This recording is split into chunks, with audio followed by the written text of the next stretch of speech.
ada ayat Al-Quran dibuka dengan kata innama, adatul hasri, huruf pembatas, maka hukumnya hanya berlaku atau terbatas pada yang disebutkan di ayat saja, tidak keluar dari situ.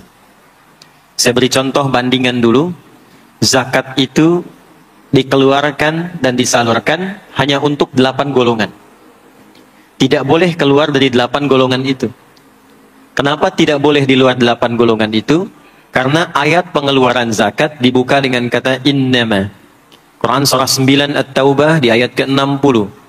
Innamas sadaqatu.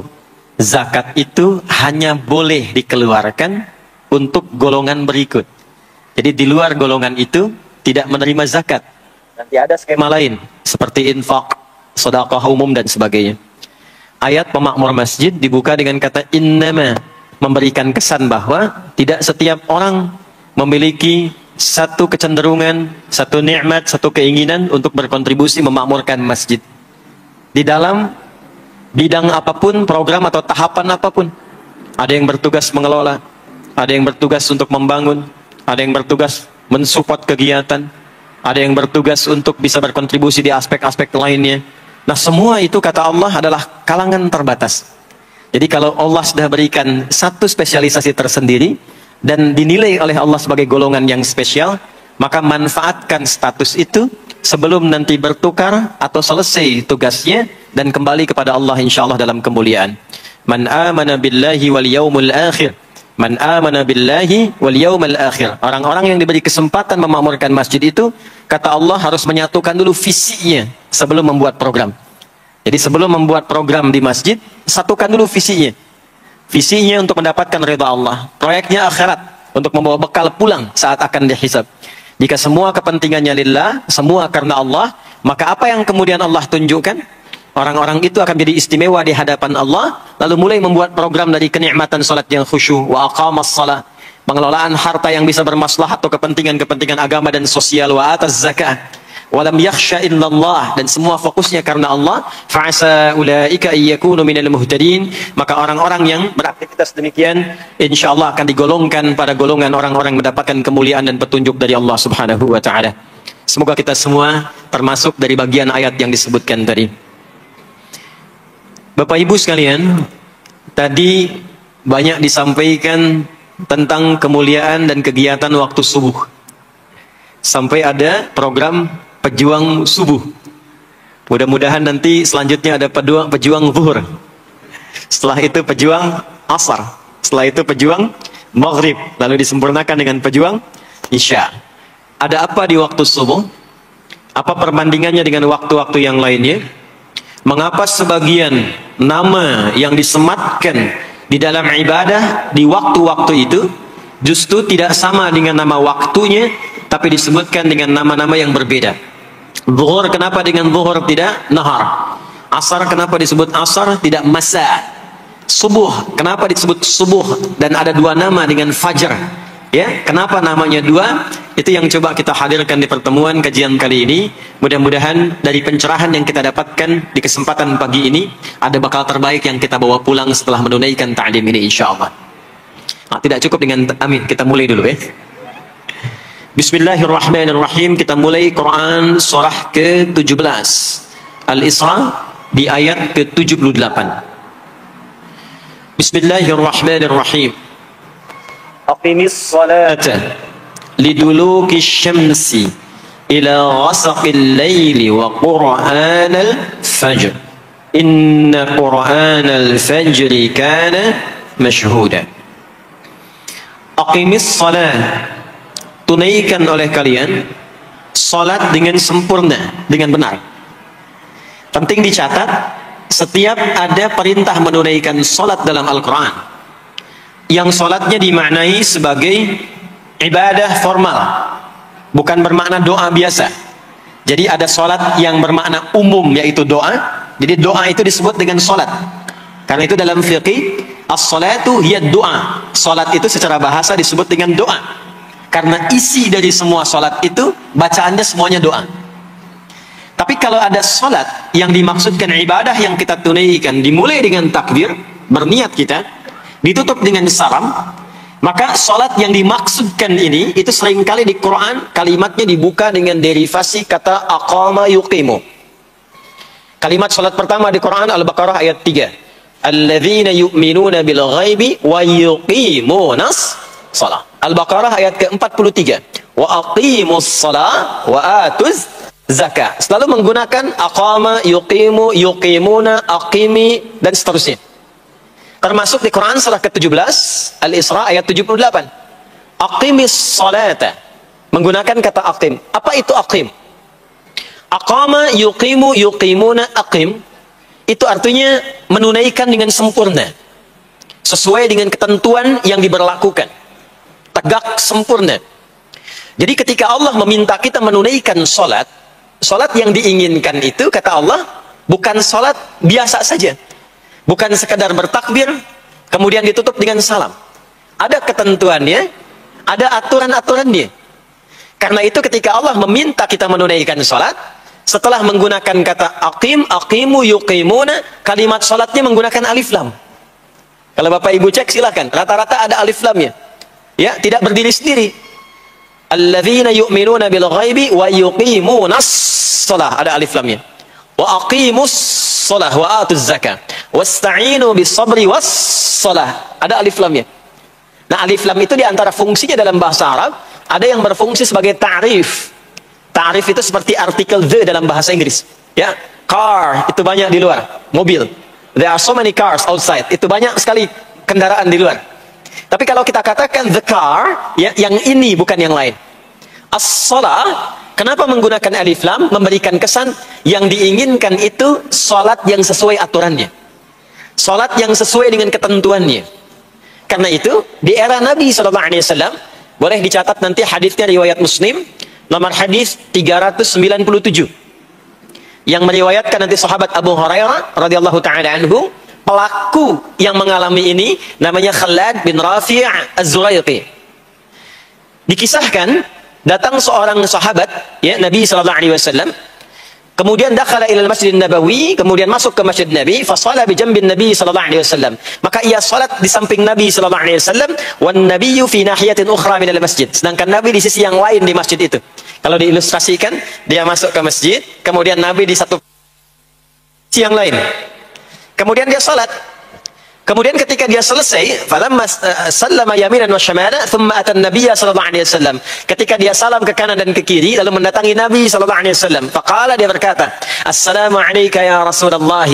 Ya, assalamu alayka ya Rasulullah. Kata Nabi, "Wa alaikassalam wa rahmatullah. Irji' shalli fa innaka lam tusalli."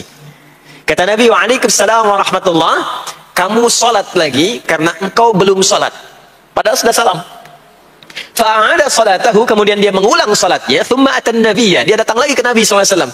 Dia berkata, "Assalamu alayka ya Rasulullah." Dijawab dengan jawaban yang sama. Kata Nabi, "Wa alaikassalam wa rahmatullah. Irji' salli fa innaka lam tusalli." Kamu balik lagi salat karena engkau belum salat. Padahal sudah salam. Maka dia melakukan itu sampai 3 kali. Sampai dia berkata, "Ya Rasulullah, ma uhsinu ghairah." Ya Rasulullah, ini yang bisa saya kerjakan. Kalau ada yang kurang, alimni, mohon ajarkan saya bagaimana sholat yang sesuai aturan yang benar itu. Maka diajarkanlah oleh Nabi, bahkan sejak wudu. Idza qumta ila shalah. Tuh, kembali muncul kalimat tadi, aqama yuqimu. Kata Nabi, jika engkau sholatnya ingin sempurna, fa asbighil wudu, maka mulai dengan wudu yang sempurna. Maka biasanya orang kelihatan dari wudunya. Orang yang baik sholatnya itu mulai kelihatan dari sejak wudunya. Jadi kalau wudunya tidak sempurna, buru-buru, yang dibasuh tidak sempurna, itu pasti akan berdampak kepada sholatnya. Setelah itu, thumma istaqbilul qiblah, lalu menghadap ke arah qiblat, lalu diajarkanlah oleh Nabi tata cara sholat mulai dari takbir sampai dengan selesai salam. Nah, sholat seperti ini, jika benar oleh kita diikuti, jadi fokus baik-baik di sini, benar-benar diikuti oleh kita aturannya dari mulai wudu sampai dengan salam, maka Allah akan berkenan memberikan 5 kemuliaan yang dicurahkan pada seorang hamba saat di dunia. Jadi kalau pahala di akhirat, pahala sholat kita dapatnya di akhirat. Sekali menunaikan sholat dapat 10 poin. Itu ada di Quran surah ke-6 Al-An'am di ayat 160. Man jaa'a bil hasanati falahu 10 amthaliha. Siapa yang mengerjakan perbuatan hasanah, perbuatan baik yang punya nilai pahala, maka diberikan nilainya 10. Di dalam Al-Quran, sholat itu disebut dengan hasanah, perbuatan baik yang punya nilai pahala. Itu ada di Quran surah ke-11 Hud, di ayat yang ke-114. Aqimis salata tarafayn nahar wa zulafan minal lail innal hasanati yudhibnas sayyiat. Tunaikan salat di pembuka siang sampai akhirnya, sampai ketemu malam. Jadi dari subuh, zuhur, asar, maghrib sampai ke isya. Semua salat itu kata Allah disebut dengan hasanat. Innal hasanat. Hasanat jamak dari hasanah. Jadi salat disebut dengan hasanah. Kalau kita menunaikan salat di Al-An'am ayat ke-160, maka diberikan poin. Poinnya namanya ajrun. Ya, kita sebut dengan pahala. Pahala itu bahasa Qur'annya ajrun. Di Quran surah At-Tin, lahum ajrun ghairu mamnun. Begitu kita mengerjakan amal soleh, maka diberikan pahalanya. Perbuatan amal soleh jadi disebut dengan hasanah, pahalanya disebut dengan ajrun. 10 itu ngitungnya bukan begini, bukan 1, 2, 3, 4, itu terlalu sedikit. Di hadis Muslim, ukuran 1 keduanya 500 tahun, 2 ketiganya 500 tahun, 3 keempatnya 500 tahun.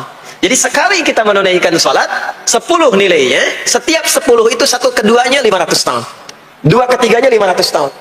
Kalau ditunaikan di masjid, ya, ditunaikan di masjid, nanti dapat lagi tambahan pahalanya. Baru masuk datang ke masjid dengan niat sholat, bukan yang lain ya. Kan ada orang yang kadang ke masjid, niatnya tidak sempurna ibadah, mungkin janjian ketemu teman. Ya, akhi, bro, ketemuan yuk. Ya. Di mana? Di Pondok Indah aja, sambil sholat zuhur. Sambil sholat zuhur. Jadi sholatnya sambil, ya, nyambi itu. Ya, substansinya mau ketemu kan? Agenda intinya ketemuan. Sambil sholat zuhur. Nah, kalau kita niatkan mutlak untuk ibadah, apapun itu, mau sholat, mau baca Quran, mau i'tikaf, itu baru datang. Baru menginjakkan masjid, masuk dengan kaki kanan, baru datang. Itu sudah dicatatkan 25 kebaikan. Belum apa-ngapain. Jarak 1 keduanya tadi 500 tahun, 2 ketiga 500 tahun. Kalau dilakukan sholatnya berjamaah, maka dapat tambahan 27, kalikan 27. Sudah dapat 10, 10 kali 27 berapa tuh? Ya, 270. Setiap satunya kalikan 500 tahun. Maka sholat di masjid itu bukan main-main. Itu kelihatannya nanti 2. Saat sakaratul maut, pahala itu ditampakkan. Jadi pahala itu bukan sekarang. Pahala itu saat kita pulang. Nanti begitu akan meninggal, ditampakkan itu. Ya, pahala yang telah kita kerjakan itu dalam bentuk amal yang diridhoi oleh Allah. Makanya orang-orang yang rajin beramal saleh, ya, hasanahnya banyak, itu hidupnya tenang. Karena dia merasa tenang, jiwanya pun tenang. Ketika pulang pun dia berada dalam ketenangan. Itu yang menjadikan dia kadang senyum. Ada orang yang akan meninggal itu senyum. Ya, sedang baca Quran, ada yang sedang duduk, ada yang sedang ngaji, ada yang sedang sholat. Saking tenangnya, panggilannya pun tenang. Quran surah 89, ayat ke-27 sampai ayat 30. Ya ayyatuhan nafsul mutmainnah. Hei jiwa-jiwa yang tenang. Irji'i ila rabbiki radiyatan mardiyah. Cepat pulang, aku sudah ridha dengan amalmu, engkau pun akan ridha dengan pemberianku. Fadkhuli fi ibadi. Masuk golongan hambaku. Ibad itu jamak dari kata abdun. Abdun itu adalah nama bagi hamba yang senantiasa memperbanyak ibadah. Ketika dia ibadah punya hasanat, maka dikonfirmasi saat pulangnya, ditampakkan hasanatnya, ditampakkan hasil pahalanya. Itu yang menjadikan, pernah dengar Sayyidah Asyah, Siti Asyah? Siapa beliau? Istrinya Firaun kan? Ya, kan ada kisah Firaun dalam Al-Quran. Ketika beliau akan dieksekusi oleh Firaun, la'natullahi alaihi, Firaun itu akan mengadab, akan menghukum istrinya sendiri, Sayyidah Asyah. Ketika akan disiksa dan sudah diikat dalam tiang itu, akan disiksa, maka beliau berdoa, Siti Asyah itu, dan doanya diviralkan di Al-Quran. Rabbi benili indaka baitan fil jannah wa najjini min fir'auna wa amali. Ya Allah, aku telah berislam, mempertahankan akidahku saat ini sampai dengan sekarang. Maka mohon ya Allah, berikan kepadaku anugerah di surga, nanti bangunkan satu istana di surga. Dan selamatkan aku dari buruknya siksa Firaun, sehingga menjadi tanda bagi orang-orang yang akan beriman, bahwa beriman itu menyenangkan. Maka apa yang terjadi? Saat sakaratul maut itu ditampakkanlah oleh Allah istana di surganya, maka dia tersenyum. Dalam senyum itu Firaun kan gak ada imannya, jadi gak ada koneksinya. Maka mulai menghardi, kata Firaun, ini perempuan mau dieksekusi kok malah senyum. Dia nggak tahu kalau dalam keadaan itu surganya sedang ditampakkan, istananya ditampakkan. Maka meninggallah beliau dalam keadaan sedang menatap istana surganya. Ya, dan berhasil wafat dalam husnul khatimah, dan Firaun tidak mencelakai, tidak menghukum, tidak menyiksa beliau itu kecuali dalam keadaan sudah wafat. Ya, ini tak terasa lagi. Nah, itulah orang-orang yang saleh, orang-orang yang punya banyak hasanah, ditampakkan sakaratul mautnya, lalu dihisab, nanti baru dikonfirmasi. Maka sekarang diberitakan sebagai ilmal yaqin, saat sakaratul maut diperlihatkan sebagai ainal yaqin, saat masuk nanti ke surga dirasakan sebagai haqqul yaqin. Maka ada ilmal yaqin, ainal yaqin, haqqul yaqin. Itulah yang menjadikan kita sering berdoa supaya semua kegiatan dunia yang menjadi hasanah, dan di akhirat dikonfirmasi lagi hasanahnya. Ada di Al-Baqarah surah kedua di ayat ke-201. Wa minhum may yaqulu rabbana atina fid dunya hasanah wa fil akhirati hasanah wa qina adzaban nar. Nah, perbuatan hasanah yang pertama itu salat. Jadi ketika kita salat ada pahala. Pahala itu urusan akhirat. Nanti ketika meninggal dapat. Itu bekal pulang. Kita gambarkan nih supaya nggak bingung ya. Yuk, kita ilustrasikan sejenak ya. Bismillah. Bapak Ibu kelihatan ini ya? Ibu kelihatan Bu ini? Alhamdulillah, alhamdulillah. Ini pejuang subuh belum ditulis sudah kelihatan ya. Alam itu kan yang kita tinggali, kita rasakan, dan nanti yang kita yakini ada 3 kan. Ini sering saya sampaikan belakangan ini di beberapa kesempatan. 1, sekarang ada yang disebut dengan ardun, al-ard, yang kita terjemahkan dengan bumi tempat kita tinggal sekarang. Sekarang kita ada di mana? Di Masjid Pondok Indah. Ya. Bagian dari bumi. Ini di bumi. Sifatnya disebut dengan dunia. Jadi dunia itu asalnya bukan nama alamnya, tapi lebih kepada sifatnya. Ya, dunia. Dari kata dana, yadnu, dunuwan, wa dunyaan. Artinya sesuatu yang cepat. Sesuatu yang fana. Sesuatu yang rusak, yang hilang. Jadi semua sifat kehidupan kita di tempat ini itu berlangsung cepat. Ya, kayaknya baru kemarin ketemu, sekarang sudah ketemu lagi. Kayaknya baru kemarin kenalan teman SD, sekarang sudah saling punya cucu. Ya? Dan semua sifatnya rusak. Ini gelas kalau didiamkan, besok-besok kotor, rusak. Baju kalau didiamkan nggak diapa-apain, rusak. Ya, kendaraan kalau didiamkan semewah-mewahnya nggak diapa-apain, rusak. Itulah dunia.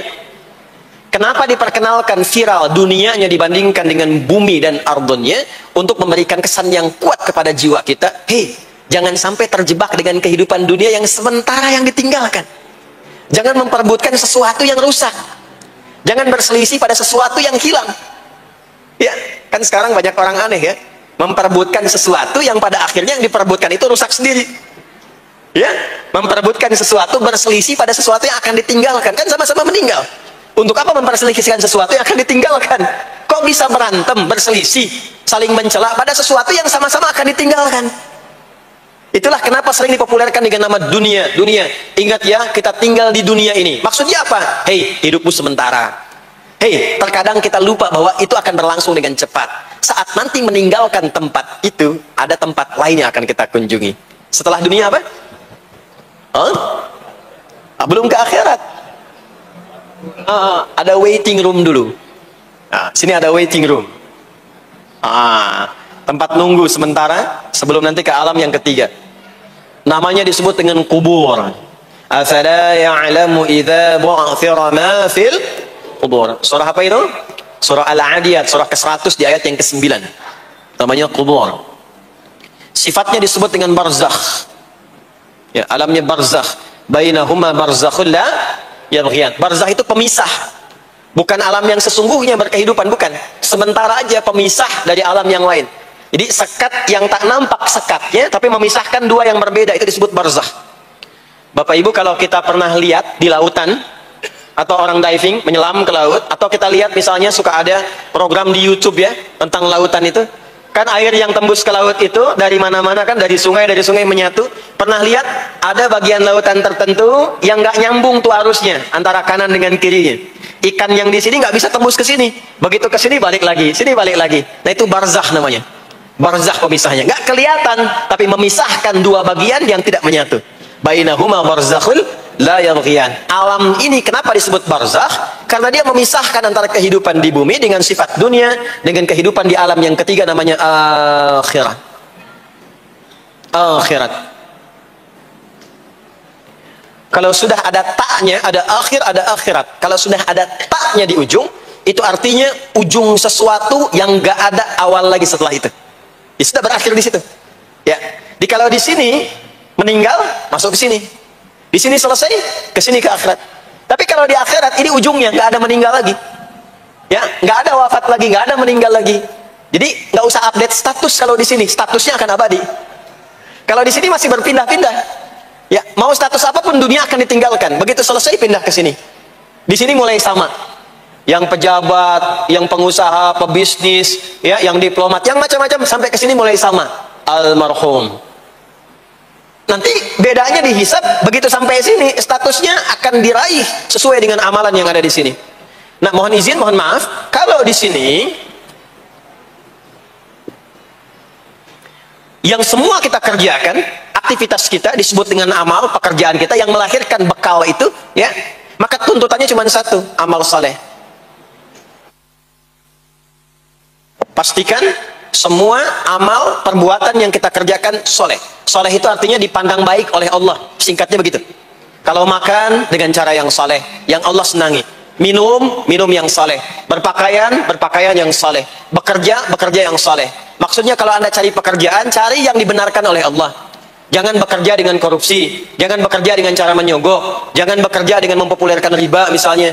Kalau makan yang soleh. Jangan makan yang haram. Jangan makan hasil dari pencurian. Itu namanya soleh.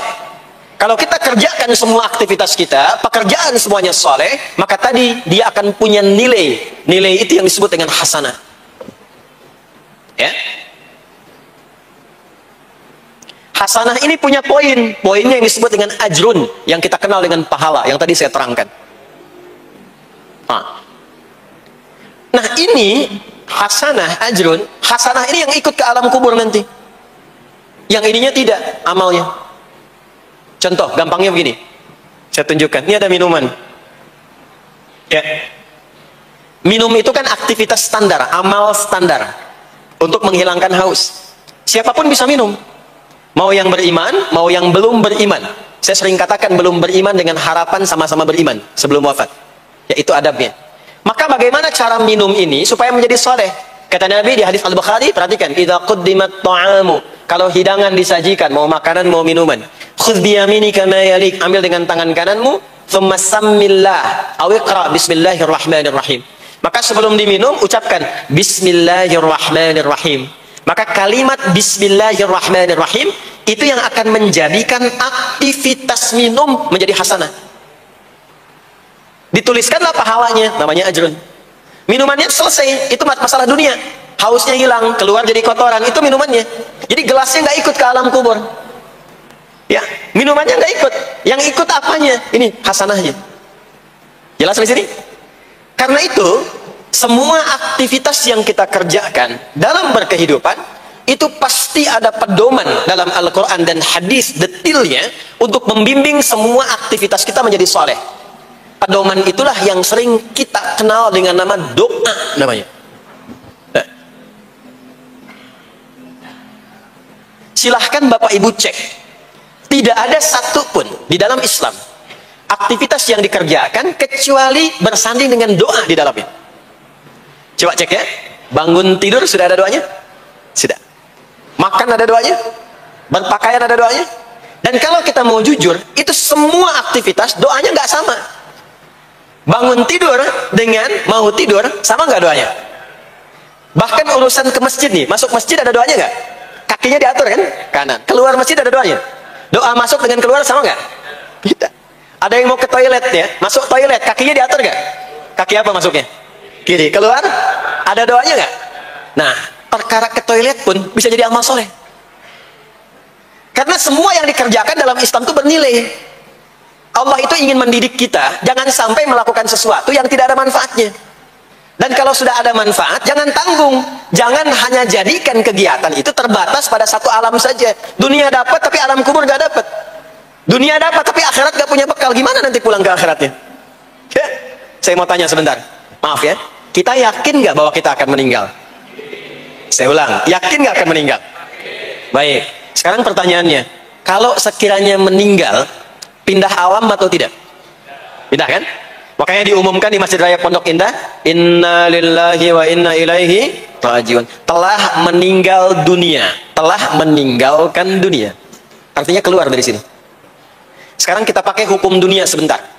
Biasanya begini, kalau orang pindah tempat, walaupun ada di satu alam, itu pasti butuh bekal.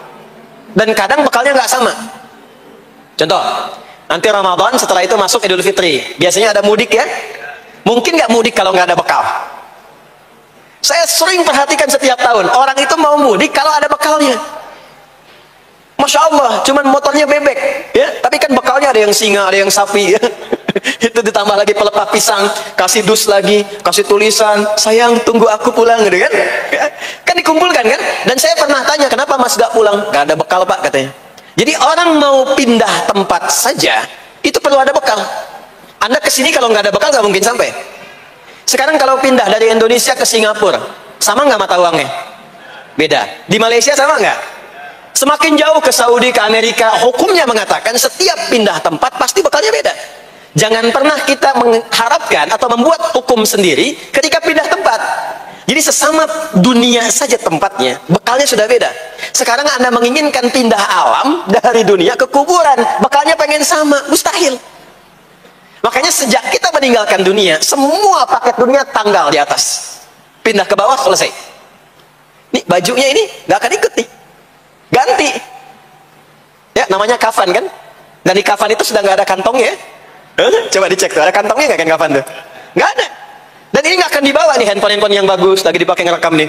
Nggak akan ikut. Ah, saya mau dipakai aja, ntar kalau malaikat nanya, mana roh buka? Nih, sudah pernah ikut kajian. Rombongan Ustaz Adi. Ya, beda, ini beda alam.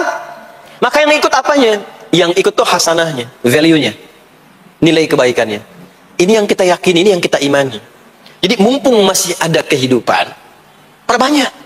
Kalau dulu sadar banyak yang salah, sekarang sisanya ganti dengan yang soleh. Kalau sudah diperlihatkan, sekarang kan banyak yang viral di YouTube, dilihat, didengar oleh telinga kita, disimak oleh kita, orang meninggal sedang sholat, orang meninggal setelah menjadi pemulung kebaikan, orang meninggal dalam keadaan baca Quran, diperlihatkan di mata kita. Kok bisa buka YouTube yang keluar di beranda itu? Itu kan hidayah. Jadi kalau sudah ditampakkan di depan mata, ya, didengar oleh kita, terlihat langsung, maka yang disadari salah yang dulu ganti dengan yang soleh sekarang. Kalau tidak kita lakukan, maka rugi kita saat pulang. Ini yang dimaksud surah ke-103. Wal asr innal insana lafi khusr illa alladhina amanu wa amilus salihat, amal saleh. Nah, ini nanti yang dibawa pulang ke sini. Ya, sini. Nah, bagaimana melatih supaya semua kegiatan kita itu jadi soleh? Gimana latihannya? Karena nggak mudah untuk melakukan itu. Belum tentu bangun itu langsung soleh, itu belum tentu. Belum tentu kita makan itu mendapatkan sumber yang benar, dengan cara yang benar. Bagaimana melatihnya? Maka Allah berikan kepada kita waktu-waktu khusus untuk berlatih diri tersambung dengan Allah, yang dengan ketersambungan itu akan menjaga kita di semua keadaan, baik berdiri, jalan, duduk, kerja di kantor, tidur, rebahan. Sekarang banyak kaum rebahaners, ya, tiduran, itu dipastikan kalau tersambung dengan Allah, terkoreksi, semuanya soleh. Karena kalau ingat, ya, saya duduk ingat Allah. Kalau ingat, di pekerjaan ingat Allah, mustahil kita bisa menuliskan sesuatu yang Allah tidak sukai. Tambahin nolnya, ya, bikin paraf, tanda tangan pada proyek yang tidak benar, mustahil. Karena ketika sedang tanda tangan, ingat Allah. Ya. Nah, dalam bahasa Arab, sesuatu yang tersambung dengan kuat, sehingga selalu menempel dan sulit terpisahkan, itu bahasa Arabnya disebut dengan silah. Dari wasala yasilu silah. Ibadah yang melatih kita untuk terus tersambung sehingga ingat pada Allah di setiap keadaan, yang dengan ingat itu menjadikan otomatis amal perbuatan kita ingin dipastikan diridhai dan disukai oleh Allah, sehingga berubah menjadi soleh. Ibadah yang melatih kita untuk mendapatkan itu disebut dengan sholat namanya. Sholat. Makanya sholat disebut sholat bukan hanya mengandung unsur doa, tapi latihan yang Allah berikan kepada kita untuk mengoneksikan diri kita sehingga dalam semua kegiatan kita ingat Allah. Itu yang dimaksud di Quran surah keempat An-Nisa di ayat ke-103. Ya. فَإِذَا قَضَيْتُمُ الصَّلَاةَ, maka jika Anda telah tuntas mengerjakan salat, fadhkurullah. Ciri orang yang berhasil salatnya adalah dia mampu mengoneksikan dirinya dengan Allah. Makanya kalau sudah selesai salat, kita sudah ingat Allah. Kalau belum ingat Allah, diminta coba ingat lagi. Selesai salat, jangan buru-buru meninggalkan tempat kita salat. Ingat dulu, sambungkan dulu, sehingga saat keluar dari tempat kita salat sudah ingat Allah. Bahasa Arabnya mengingat Allah itu disebut dengan zikir, zikrullah. Karena itu salat disebut dengan zikir. Buka Quran surah ke-20 Toha ayat ke-14. Saya nggak akan keluar dari Quran hadis sehingga nggak bisa didebat. Nggak bisa didebat. Anda nggak bisa debat karena ini bukan pikiran, karena ini Quran dan hadis. Quran surah ke-20 Toha ayat ke-14. Innani anallahu la ilaha illa ana fa'budni wa aqimis salata lidzikri. Salat disebut dengan zikir. Zikir itu artinya ingat. Makanya tadi saya katakan di awal, salat itu melatih kita supaya ingat Allah. Karena itu ketika kita salam, assalamualaikum warahmatullahi wabarakatuh, assalamualaikum warahmatullahi wabarakatuh, belum ingat kita kepada Allah, maka diminta zikir pasca salat. Setelah salat ada zikir kan? Dan zikir pertamanya apa? Hadis Muslim, astaghfirullah, astaghfirullah, astaghfirullah. Itu yang paling singkat. Kalau mau agak panjang, astaghfirullahaladzim, alladzi la ilaha illa huwal hayyul qayyum wa atubu ilaihi. Kenapa istighfar? Karena kita memohon ampun kepada Allah kalau dalam sholat tadi belum nyambung sama Allah. Karena ada orang yang saat sholat bukan ingat Allah, dia masih ingat dunia. Padahal dari sejak awal sholat sudah diminta buang urusan dunia ke belakang. Makanya kita bertakbir, itu ada kitabnya. Asrarus salat, nadharat fi ma'anis salat. Ketika Anda mulai bertakbir, takbir begini, Allahu Akbar. Kenapa mengangkat tangan gini salah satunya? Di antara maknanya, buang urusan dunia ke belakang. Pasrahkan dirimu kepada Allah. Kalau sholatnya ingin khusyuk, jangan bawa urusan dunia ke dalam sholat. Buang. Yang menjadikan seseorang kurang khusyuk begitu takbir, dunia masih dibawa. Lisannya berucap Allahu Akbar, tapi pikirannya, motor Hu Akbar, mobil Hu Akbar, ya kan? Status tuh belum diupdate Hu Akbar, ya, miss call belum dibalas Hu Akbar. Itu bermasalah, sehingga mudah dikerjai setan. Ada setan namanya khanzab di Sunan Abu Daud. Saat seseorang mulai bertakbir, kata Nabi, fayaqulu syaitanu, di situ setan mulai beraksi. Sebelum takbir kita dibikin fokus.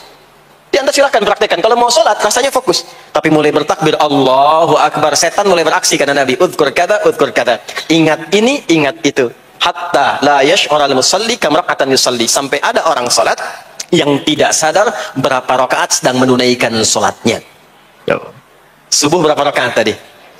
2 diucapkan, tapi ketika dipraktekkan ada yang 3. Ada yang 1. Ya, ada yang begitu. Ada, tapi di hati saya gitu ya. Nah ini, makanya setelah kita sholat, salam, assalamualaikum, assalamualaikum, itu kita mencoba menyempurnakan dengan apa? Istighfar dulu. Kalau tadi ada yang belum tersambung. Setelah itu apa? Kita sambungkan Allahumma antas salam, subhanallah, alhamdulillah, Allahu Akbar. Makanya dilatih 33 kali. Sekali belum nyambung, 2 kali. 2 kali belum nyambung, 3 kali. 3 kali belum ingat, 4 kali. Masa iya sih sampai 33 kali belum ingat juga? Bapak nama siapa? Joni. Siapa Pak? Joni. Siapa Pak? Joni. Siapa Pak? Apa nggak dengar saya Joni? Itu baru 3 kali. Ini kita 33 kali menyebutkan subhanallah. Masa nggak nyambung juga? Alhamdulillah 33 kali. Masa nggak syukur juga? Dilatih. Kalau sudah terkoneksi, inilah dia. Fadhkurullaha qiyama. Bangun dari sholat, bangkit, selesai sholat, mau kerja, mau kemanapun, ingat Allah. Jadi nggak ada istilahnya keluar masjid tertukar sendal, tuh nggak ada. Ada di sini yang tertukar sendal? Oh, banyak. Insya Allah tidak ya. Kalau ingat Allah tuh nggak mungkin tertukar. Jadi begitu Anda akan menggunakan yang punya orang lain, sadar tuh. Astagfirullah, Allah mengawasi, bukan punya saya walaupun mirip. Ya, walaupun mirip. Ya, pakai yang punya kita, itu akan diarahkan. Tapi kalau nggak ingat ada yang mengawasi, nggak ingat ada yang lihat, nggak ingat akan dihisab. Mana ya tadi? Oh, ini dia, Masya Allah, lupa saya. Pakai Masya Allah lah gitu. Dia pakai yang paling bagus tuh. Pulang dia, padahal dia ke masjid tuh nggak pakai sendal. Pekerjaan juga begitu, nggak akan sembarangan ngambil yang bukan haknya. Kerjakan proyek yang tidak benar. Demi Allah, kalau di Indonesia ini mestinya benar semua sholatnya, makmur. Wah, para polisi itu tenang tugasnya gitu. Ya. Tentara juga nyaman. Di pekerjaan tuh nggak usah ada CCTV. Ya, nggak usah ada e-tilang, nggak usah ada kamera di jalan, kan? Ah, ini karena kenapa? Latihannya nggak maksimal. Ini pentingnya sholat tuh itu. Jadi semua menjadi amal soleh. semua jadi amal soleh. Begitu ingat Allah, maka berdiri ingat Allah, jalan ingat Allah, duduk ingat Allah, berbaring pun ingat Allah. Kalau sudah ingat Allah, pasti disebut nama Allah. Ini yang dimaksud hadis Nabi. Qala Rasulullah sallallahu alaihi wasallam, kullu amrin dhi balin la yubda'u fihi bi bismillahirrahmanirrahim fa huwa abtar. Setiap perbuatan yang baik yang dibenarkan oleh hati setiap hamba, lalu diikutkan bismillahirrahmanirrahim. Enggak mungkin orang nyebut bismillahirrahmanirrahim kalau enggak ingat Allah. Minum, bismillahirrahmanirrahim. Makan, bismillahirrahmanirrahim. Bekerja, bismillahirrahmanirrahim. Itu ketika dikerjakan, langsung jadi hasanah. 10 poin. Ada pahalanya. Dan jangan dianggap ringan ya. Ini kalimat ringan, tapi menentukan saat pulang, saat meninggal nanti. Nah, kalau nggak disebutkan bismillahirrahmanirrahim, atau tidak bacakan doa yang menyertainya, maka jadi dunia saja. Solehnya hilang, tinggal amalnya. Dibalasnya di dunia. Akhiratnya nggak ada. Itu yang dimaksud Quran surah ke-25 Al-Furqan ayat 23. Wa qadimna ila ma 'amilu min 'amalin faj'alnahu haba'an manthura. Kalau ada orang berbuat baik di dunia tapi tidak disertakan niat akhirat, kami balas dunianya. Anda kerja belasan tahun, puluhan tahun untuk dunia aja, dapat gaji, dapat benefit, dapat penghargaan. Ada yang juara, ada yang dapat bintang, champion, ya, ada yang promosi jabatan, tapi niatnya untuk dunia. Allah adil, kata Allah, kerja keras dia untuk dunia, saya balas dengan balasan dunia. Tapi kalau diniatkan akhirat, dunia dapat, akhiratnya pun dapat. Kan kerjanya sama, etosnya sama, di tempat yang sama. Kita niatkan akhirat, gak ada ruginya. Begitu meninggal, dapat. Beruntungnya dan bersyukurnya kita sebagai muslim, kita itu lengkap informasinya. Urusan kubur, ada informasinya. Akhirat, ada informasinya. Silahkan komparasikan dengan informasi dan sumber manapun. Ditemukan gak yang informasi detail seputar kubur, seputar hisab, seputar kiamat, seputar surga, seputar neraka? Cuma di Islam. Itu yang kita syukuri, supaya kita siap-siap, bukan sekedar dibaca. Baca ada pahalanya, tapi siap-siap ada konsekuensi kebaikannya. Ini balik ke sini. Karena itu saya katakan dari awal, pertama Bapak Ibu sekalian, sholat itu menjadi ibadah paling pokok, karena dia akan mengantarkan kita pada konektivitas yang kuat dengan Allah Subhanahu wa Ta'ala. Ini poinnya. Kalau sudah nyambung dengan Allah, bukan cuma jadi amal soleh. Orang-orang yang tersambung dengan Allah di semua aktivitas kehidupannya, maka akan mendapat jaminan langsung dari Allah Subhanahu wa Ta'ala yang memudahkan semua urusan hidupnya. Mudah sukses, mudah bahagia, mudah tenang. Semua kemudahan yang kita raih dalam konteks kebahagiaan, ketenangan, kesuksesan, itu kalau digabungkan semua maknanya, berubah katanya menjadi falah. Apa namanya? Falah. Falah itu bahagia, sukses, nyaman. Kalau dibuka kamus English Arabic misalnya, falah itu bahasa Inggrisnya success and happiness. Bukan cuma bahagia, bahagia dan sukses. Bukan cuma sukses, karena ada orang sukses belum tentu bahagia. Saya sering tanya yang ini nih, dan biasanya para ibu yang juara menjawabnya itu. Ya, pilih mana? Kaya tapi gelisah, atau miskin tapi tenang? Miskin tapi tenang.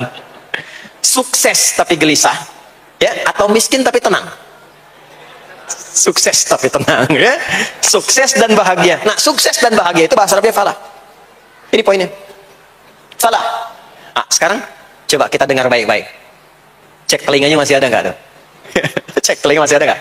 Setiap hari, di setiap pergantian waktu dalam sehari. Pergantian waktu sehari itu ada 5. Dari mulai subuh, ke siang, zuhur, ke sore, asar, mau habis sore menjelang malam, maghrib, muncul malam, isya. Itu setiap hari 5 kali berganti waktu diperdengarkan oleh Allah. Hambaku, kamu harus bahagia. Hambaku, kamu harus sukses. Apapun pekerjaanmu, sukses. Apapun aktivitasmu, harus bahagia. Harus senang, harus tenang. Falah. Kuncinya apa? Salat. Diperdengarkanlah hayya 'alas shalah. Diperdengarkan di telinga kita. Telinga bahasa Arabnya udhun. Jamaknya adzan. Maka kalimat yang diperdengarkan 5 kali sehari itu disebut dengan adzan. Dan satu-satunya lafaz yang diperdengarkan 24 jam di muka bumi ini tak pernah berhenti. Makanya setiap tempat terjadi perbedaan waktu salat. Ya, di sini tadi subuhnya jam berapa? 4.13, 12, 49, 4.10, terjadi perbedaan pendapat tentang waktu subuh. Ya, ini menandakan bahwa bukan dari tempat yang sama. Saya di Bekasi tadi 49, 4:09, sini 4:13. Jadi setiap detik, setiap menit, ini adzan, sana adzan, ini adzan, sana adzan, terus bersautan. Dan kalau kita dengarkan sedunia itu dari beda waktu, 24 jam diperdengarkan. Hayya hayya 'alas salat. Ayo salat. Kenapa pasti salat ya Allah? Hayya 'alal falah. Dengar tuh baik-baik kata Allah. Salat akan mengantarkan engkau pada kebahagiaan. Salat mendekatkan engkau pada kesuksesan. Salat mengantarkan engkau pada kedamaian. Makanya kalau orang salat pasti tenang hatinya. Kalau nggak percaya silahkan. Salat itu diantara manfaatnya mendatangkan ketenangan. Salat mendatangkan kesuksesan. Karena itu, salat bukan hanya ibadah yang diwajibkan pada umatnya Nabi Muhammad SAW saja, tidak. Semua nabi dan rasul yang pernah bertugas di bumi itu semuanya salat dan meminta umatnya salat. Hanya memang kita yang paling sempurna menunaikannya caranya. Ya, dulu umat nabi-nabi lain juga salat. Contoh, Nabi Musa salat. Nanti diviralkan di Quran surah ke-20 Thaha ayat 14. Nabi Isa alaihissalam yang paling dekat ke Nabi Muhammad 600 tahun sebelum Nabi lahir, itu salat. Beliau salat. Diviralkan di Quran surah 19 Maryam ayat 31 sampai 33. Ya, sampai ke 33-nya wa ja'alani mubarakan aina ma kuntu wa awsani bis shalah. Salat. Siapa lagi? Nabi Zakaria.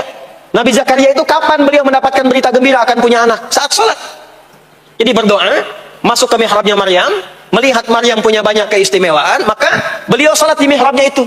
Di Quran surah ketiga Ali Imran ayat 38 sampai 39. Hunalika da'a Zakaria rabbah qala rabbi habli min ladunka dzurriyyatan thayyibah innaka sami'ud du'a. Turun jawaban, fanadathul malaikatu wa huwa qa'imun yusalli fil mihrab. Annallaha yubashshiruka bi Yahya. Jadi Nabi Zakaria itu dapat berita akan punya anak namanya Yahya saat salat. Di salat itu kalau dikerjakan bisa berdampak pada percepatan terkabulnya doa. Minta apapun dijawab sepanjang maslahat. Makanya nanti untuk umat Nabi Muhammad jangan tunggu, panggilan sholatnya adalah panggilan langsung dari Allah. Minta, punya masalah apa? Aku selesaikan kata Allah. Di sholat itu bukan main-main, bukan beban, bukan sekedar kewajiban, tapi kewajiban yang dipaksa untuk membahagiakan kita. Kalau Allah nggak sayang, nggak akan disuruh sholat. Pak, Bu, itu panggilan sholat. Perhatikan panggilan pertamanya, Al-Baqarah ayat 45. Wasta'inu bis-sabri was-shalah. Kata Allah, hei hambaku, kalau engkau punya masalah, sabar dulu, terima. Karena aku titipkan masalah itu kepadamu untuk meningkatkan kualitas hidupmu, bukan ingin membebanimu. Dan tidak mungkin aku uji engkau dengan masalah itu kecuali engkau mampu mengatasinya. La yukallifullahu nafsan illa wus'aha. Nah sekarang bawa itu lewat sholat, minta solusi kepada Allah, terima dulu dengan sabar. Setelah itu belajar untuk meningkatkan kualitas hidup, dan bawa lewat sholat, minta solusi. Ternyata saat kita menunaikan sholat, itu diperintahkan oleh Allah, minta punya masalah apa. Makanya kita katakan, begitu Allah perintahkan, wasta'inu bis-sabri was-shalah. Hei, kalau punya masalah, terima dengan sabar, minta tolong, minta solusi kepada Allah lewat sholat. Maka ketika kita minta, kita robah kalimatnya dari wasta'inu, kata perintah, menjadi bentuk permohonan, fi'il mudhari.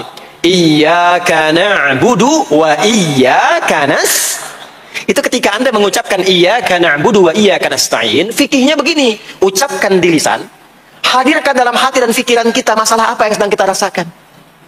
Minta kepada Allah solusinya. Minta. Jadi bukan sekedar diucapkan.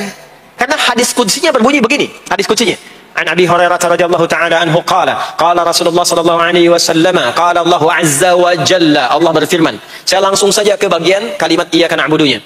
Idza qala al-'abdu, kalau seorang hamba berkata dalam salatnya, iyyaka na'budu wa iyyaka nasta'in, ya Allah, sekarang hamba salat kepadamu, ibadah hanya kepadamu, seperti yang kau perintahkan. Maka hamba memohon kepadamu, ya Allah, seperti yang kau janjikan. Wa iyyaka nasta'in. Lalu hadirkan dalam benak kita, ya Allah, engkau maha tahu sebelum hamba ungkapkan. Hamba punya persoalan ini. Mohon kepadamu, ya Allah, hilangkan semua masalah itu. Berikan hamba solusi yang terbaik. Berikan hamba keberkahan darimu. Itu sekilas hadir dalam jiwa kita. Maka apa yang terjadi? Qala Allah azza wa jalla, dijawab kalimatnya itu, hadza baini wa baina 'abdi wa li 'abdi ma sa'al. Ini perjanjian antara aku dengan hamba-Aku. Kalau hamba-Ku benar salatnya sampai kalimat ini, apapun yang dia mintakan sekarang, aku akan kabulkan. Sepanjang itu ada maslahat untuk dirinya. Dicontohkan itu oleh Nabi Zakaria. Beliau itu minta saat berdiri, Pak, bukan saat sujud. Dimulai dari berdiri. Nanti akumulasinya saat sujud. Itu berdiri aja, kalau benar mintanya dikabulkan. Tidak menunggu selesai sholat. Dan ada fikihnya, nggak sembarangan, ada fikihnya nanti. Ada fikihnya, ya, ada tuntunannya.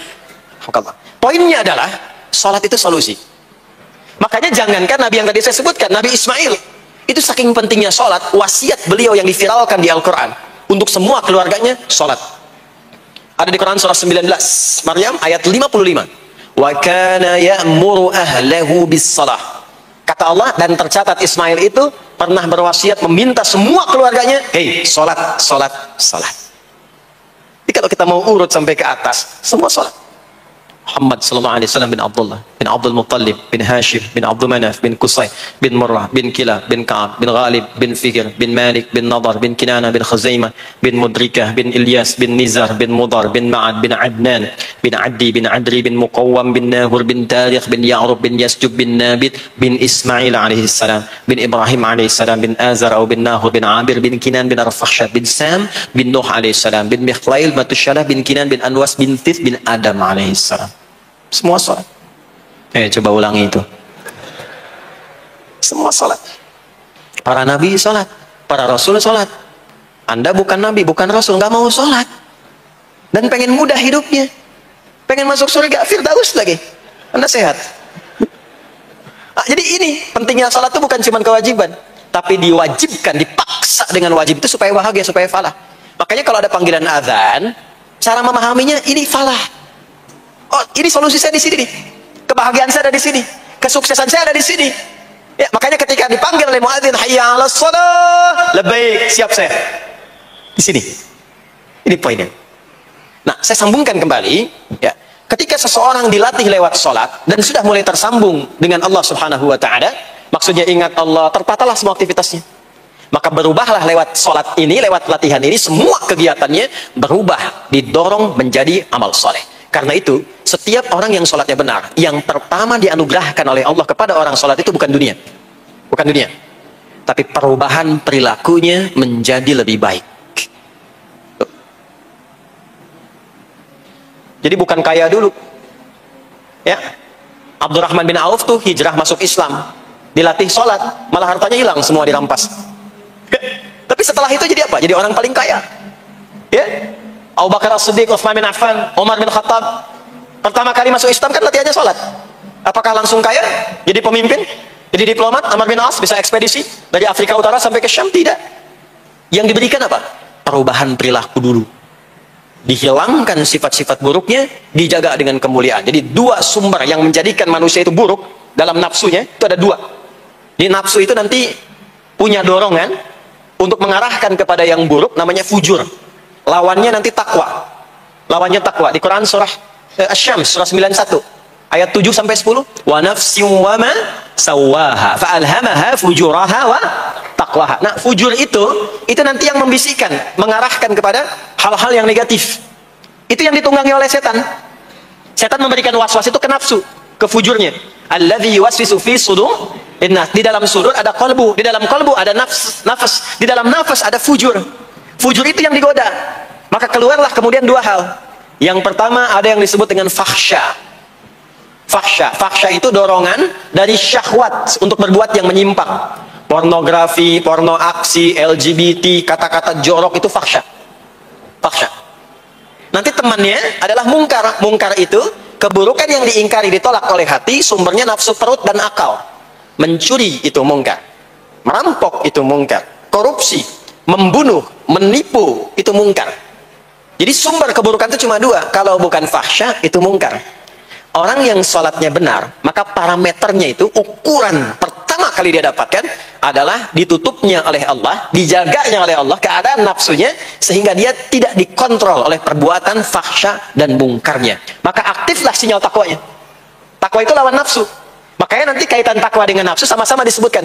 Nafsu 115 kali, takwa yang terkait fungsi nafsu 115 kali. Takwa digembosi, ya, awas, diwaswasi oleh setan, setan disebutkan 88 kali. Takwa disupport oleh malaikat, malaikat di Quran disebutkan 88 kali. Ini bukan ilmu otak-atik, hitung sendiri aja kalau mau. Itu menarik tuh. Karena sama, kalau Anda mendengar suara adzan kan ada bisikan kan? Cepat, sudah adzan, siap-siap. Itu malaikat tuh. Tapi begitu selesai adzan, la ilaha illallah, tenang, baru adzan, belum qomat. Itu setan. Terus itu, terus dua-duanya tuh, ya, memberikan bisikan, yang satu mensupport dan seterusnya. Yang paling menarik adalah kalau sholat kita benar, maka sinyal takwa aktif. Makanya amalan takwa pertama itu sholat. Setelah beriman, amalan takwa pertama sholat. Al-Baqarah ayat 2 dan 3. Dzalikal kitabu la raiba fi hudal lil muttaqin. Siapa muttaqin, orang takwa di situ? Ayat 3-nya, alladzina yu'minuna bil ghaibi wa yuqimunas sholat. Jadi kalau sholatnya aktif, takwanya aktif, sinyalnya aktif, sinyal itu yang akan menutup fahsya dan mungkar. Maka turunlah Quran surah ke-29 ayat ke-45. Utlu ma uhiya ilaika minal kitabi wa aqimis shalah. Kita hafal tengahnya, innas salata tanha 'anil fahsya'i wal munkar.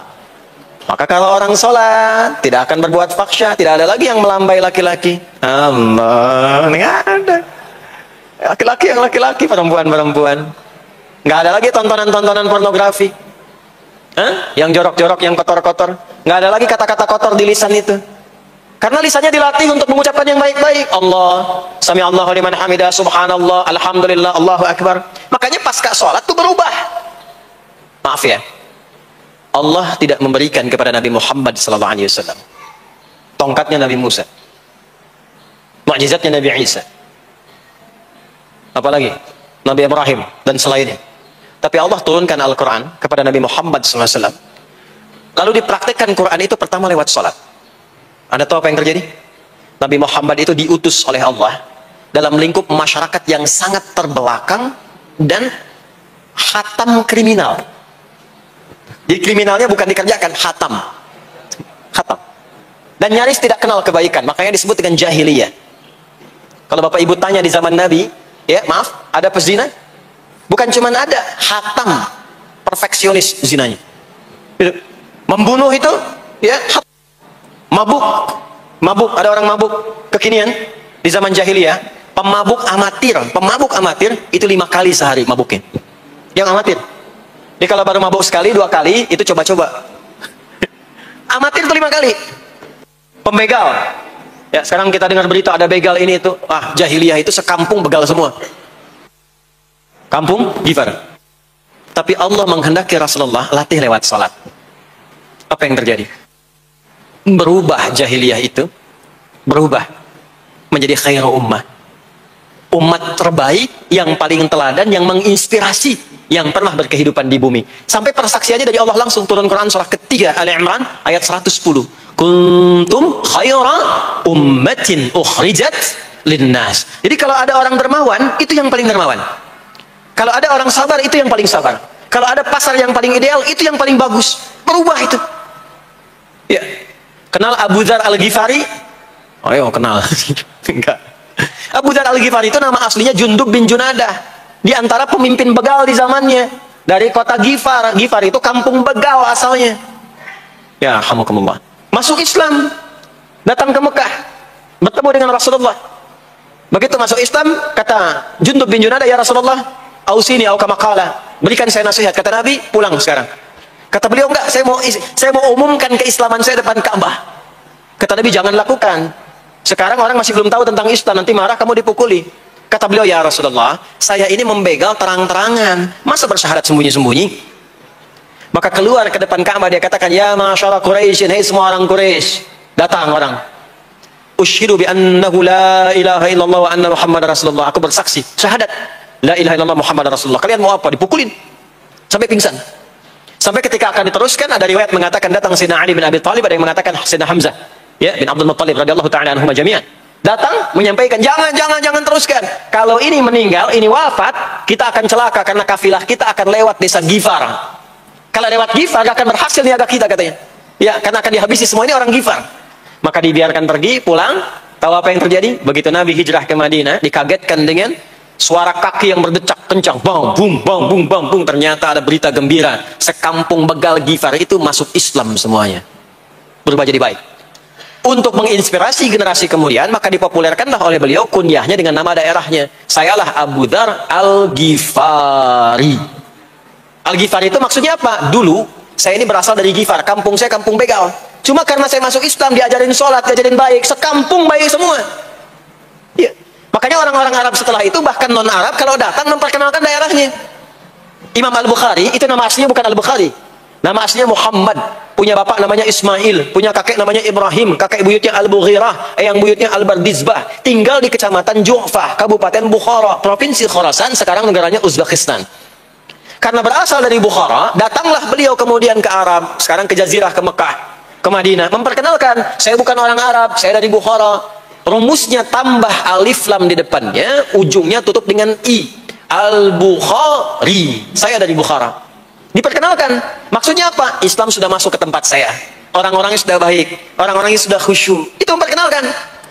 Orang tua kita, Syekh Yasin dari Padang, maka diperkenalkan Syekh Yasin Al-Padangi. Syekh Ahmad Khatib dari Minangkabau, Syekh Ahmad Khatib Al-Minangkabawi. Syekh Abdul Somad dari Palembang, Syekh Abdul Somad Al-Palembangi.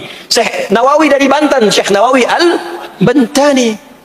Ya, nanti ada Pak Ghafur dari Pondok Indah, ya, Masjid Raya Pondok Indah, datang ke Mekah umrah haji, ana Ghafur al Masjid Raya al Pondok Indahi gitu. Itulah salat. Salat. Jadi salat itu merubah keadaan kita lebih baik. Itulah sebabnya kenapa 5 waktu. Karena Allah inginkan di setiap waktu kita jadi orang baik. Di setiap waktu kita bahagia. Setiap waktu selesai persoalan. Datang masalah subuh, ya, antara subuh ke zuhur kan ada masalah tuh. Gak mungkin ada orang dari subuh ke zuhur gak punya masalah, tuh gak mungkin. Tuh wajahnya udah kelihatan tuh. Ya, makanya kita datang, ya, menghadap kepada Allah, minta diselesaikan, minta diberikan taufik, sujud kita. Berikanlah solusi. Zuhur ke asar ada masalah, datang saat asar. Asar ke maghrib punya masalah, datang. Makanya semua ulama dulu seperti itu. Al-Bukhari itu menuliskan kitab sahihnya itu 16 tahun. Setiap satu hadis akan ditulis, sholat dulu. Sholat dulu. Begitu tenang, nyaman, baru tuliskan. 16 tahun. Itulah sholat. Nah, dari sekian waktu yang 5 kali itu, ada waktu yang spesial. Waktu spesial inilah yang ingin saya bahas, yang tadi disampaikan dalam pengantar sambutan. Jadi, ini inti yang mau saya katakan. Ini barusan mukaddimah tuh.